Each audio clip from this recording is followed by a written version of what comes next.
So good afternoon, everybody. Thank you guys for sticking around after lunch. I'm Shanel Lindsay. I'm president and founder of Ardent Cannabis, and I'm here to talk to you today a little bit more about the current state of entrepreneurship in the cannabis space.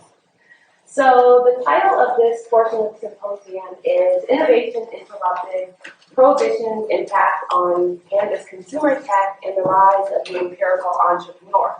So I admit that it is a mouthful, but I think once we unpack it, you'll see that it's an apt description for not only what the situation is now, but what the unique opportunities and risks are that entrepreneurs in the cannabis space are facing. So just a little bit of background about me. I'm a Boston native. I left for a brief period of time to go to school at the University of Pennsylvania. I came back to Boston to get my law degree at Northeastern, and after that I began my traditional legal career. So that began in the courts. I then worked for a civil litigation defense firm in the North End, and then I worked for the state as employment counsel and director of human resources for the Mass State Lottery Commission. In 2012, when Massachusetts got their medical cannabis program, I started turning my sights toward the business aspect of things. And on the cannabis side, I had been using cannabis as a medicine for about 10 years. And through that medicinal use, I really got an expertise with extracting, making edibles and oils and butters, and really began to understand the science and the processes behind that. And so when medical cannabis came to Massachusetts, I started working and really focusing on that data and on that science, perfecting the decarboxylation procedure, and developing new processes for patients to use cannabis sublingually so that they can get accurate dosing and that they and their doctors can become more comfortable using cannabis as they use any other medicine. So through that work, I got a first-hand look at how innovation has been impacted by prohibition. And not only has the advancement of medicine and research, like you guys have learned earlier and heard earlier today, been impacted, but prohibition has also had a very deleterious effect on the innovations in consumer tech and patient tech in the cannabis space. In fact, the way that people are using cannabis now is very much the same as they've been using it for many, many years. And just as an example of this, if you look at products within the cannabis space, like vaporizers and other products, most of these products cannot even be marketed in association with cannabis.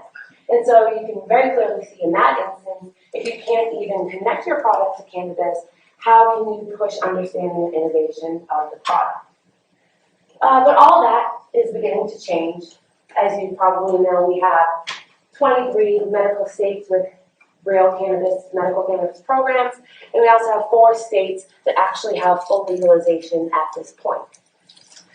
One thing that's always been very interesting to me and really stands out when you look at the cannabis space is the juxtaposition between those restrictions that I just talked about on the business side and what's existing on the consumer side. Despite the fact that cannabis has been prohibited and illegal, 40 million people use cannabis regularly. And those people that use cannabis love the product, need the product. And so from the market side, you have an incredible, robust, and viable market of people who are not only ready to consume new products, but are very hungry for them.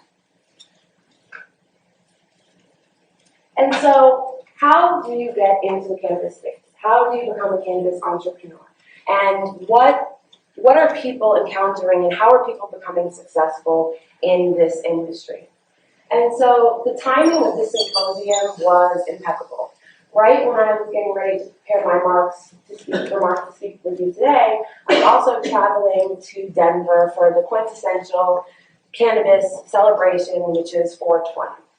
And Denver, arguably the business center and arguably the cultural center of cannabis is a place that on 420, consumers, business people, and investors flock to make connections, make money, and move their businesses forward. And so while I was there, I took the time to interview and talk to other entrepreneurs in the space, and so that you guys could get a first-hand view of what people around the country are going through when they're starting their business, how they've been successful, and what the challenges are that they are facing. And so some of this video was taken the first videos were taken at the Cannabis Cup. We were lucky enough to get in early before the thousands and thousands of people rushed in, and took some time to speak with some entrepreneurs.